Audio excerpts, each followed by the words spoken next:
Praise the lord. మన ప్రభువును రక్షకుడునైనటువంటి యేసుక్రీస్తు నామమున మీకు శుభాలు తెలియజేస్తూ ఉన్నా. ఈరోజు దేవుని యొక్క వాక్యము కీర్తన భాగము 119:50 వచనం. నీ వాక్యము నన్ను బ్రతికించి ఉన్నది. ప్రియమైన సహోదరి సహోదరుడా, మానవుడు రొట్టె వలనే కాదు కానీ దేవుని నోటి నుండి వచ్చు ప్రతి మాటను బట్టి బ్రతుకును అనే మాట నమ్మదగినది. కొన్ని సమయంలో కడుపు నింపుకొనుటకు సమృద్ధి అయినటువంటి ఆహారములను, బ్రతుకు మీద ఆశ లేని వారిని అనేకులను చూస్తూ ఉన్నాం. నిరాశలతో ఉన్న వారి యొక్క జీవితం ఆగిపోకుండా దేవుని వాక్కు వారిని బ్రతికిస్తూ ఉన్నది.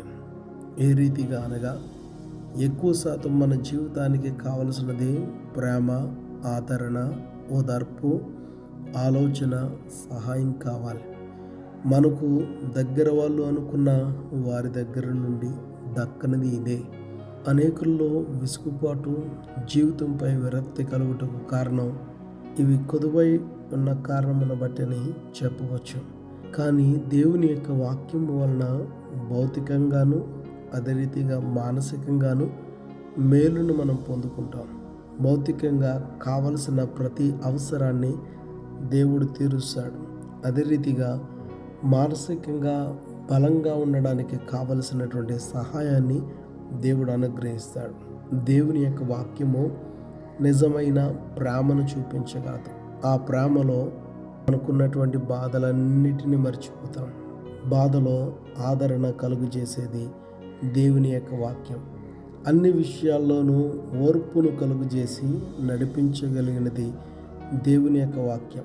గందరగోళ పరిస్థితుల్లో సరి అయినటువంటి సమయోచితమైనటువంటి జ్ఞానమును, ఆలోచనను అనుగ్రహించేది దేవుని యొక్క వాక్యము.